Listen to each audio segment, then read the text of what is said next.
This is the Samsung Galaxy S8 Plus, the most gorgeous Android smartphone that money can buy today.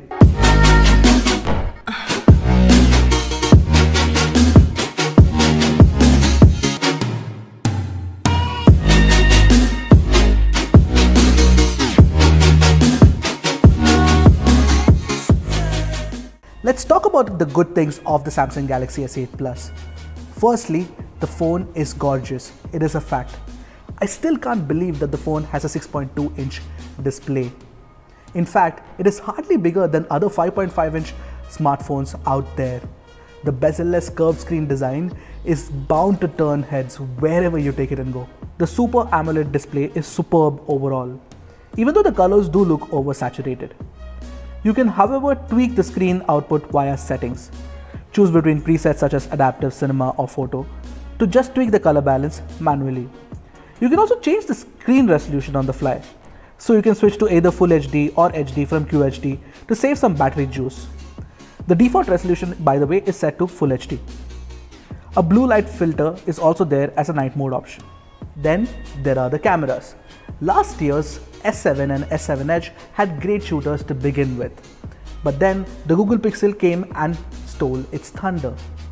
This time around, the S8 Plus comes with a similar dual pixel shooter with a 12 megapixel sensor, which makes you wonder if it's the same as its predecessor. But it's not really the case. There are a lot of under the hood improvements. However, we did a detailed camera comparison between the Samsung Galaxy S8 Plus, the Google Pixel and the iPhone 7 Plus, link to which is in the description below. We found that Samsung's latest flagship has the best camera overall. Agreed, the camera tends to oversaturate images, making a few shots look unnatural. But most users should be pleased with the results.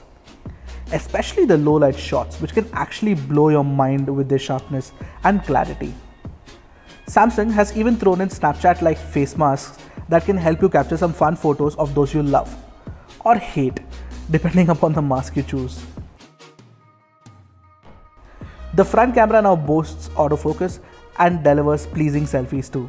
Sure, Samsung has packed the S8 Plus with quite a few other features, and I'm not talking about the heart rate sensor or the wireless charging.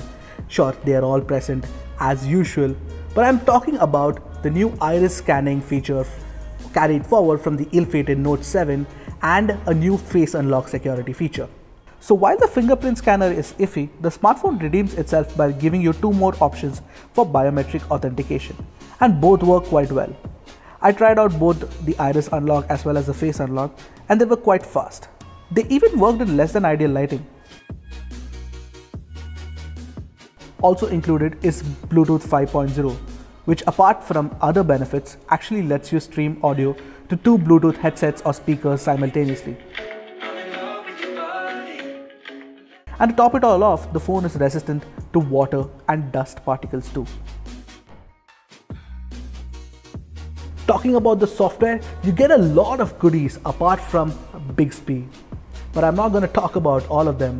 Otherwise, it could be time for the launch of Galaxy S9 before you finish watching this review.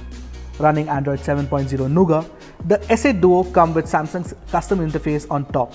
This, however, is a tad different than earlier phones from the band and misses out on a dedicated button to access the app drawer.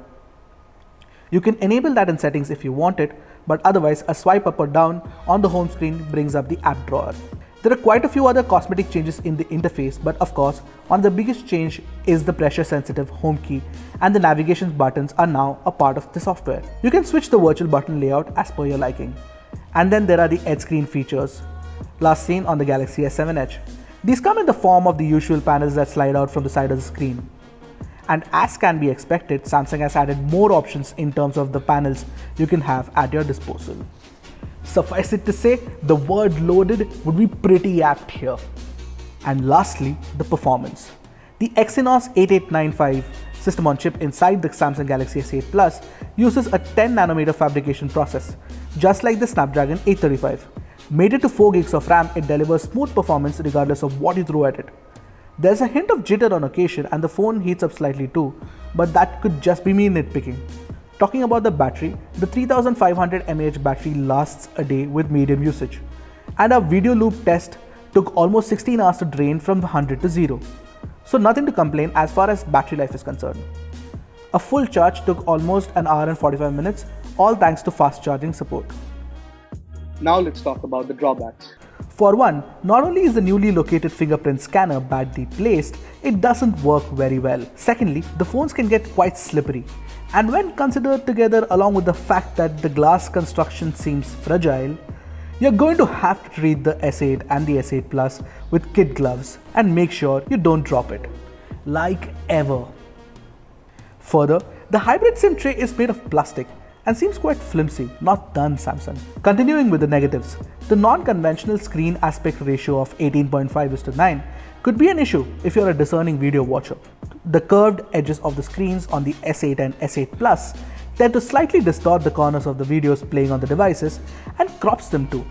And while the call quality is great, the phone speaker doesn't offer rich sound output, despite being quite loud. Then there's Bixby. Okay Google, which is the nearest pizza place? I found a few places within 8.3 kilometers. Okay Bixby, okay that won't work. Since it doesn't have voice support yet, it's currently a bit like a combination of Google Now and Google Goggle, with a bit of Samsung's briefing news aggregator thrown in. And Bixby even gets its own dedicated launch key on the side of the phones. A button which can't be remapped to other tasks. Although there are a few third-party apps on the Play Store that try and give you this functionality. The Samsung Galaxy S8 Plus, in my opinion, is a compelling option for anybody on the lookout for a premium smartphone. The issues I mentioned earlier are minor niggles at best. The Galaxy S8 Plus is a loaded flagship. The closest competitor that I can think of to the Galaxy S8 Plus is the LG G6.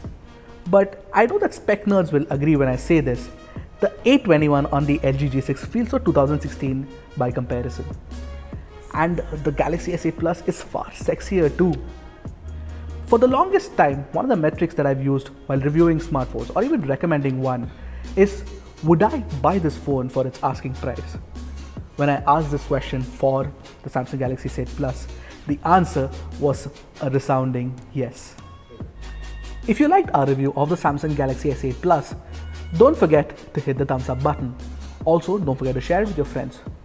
If you haven't subscribed to our channel yet, you should do that as well for more awesome videos like these.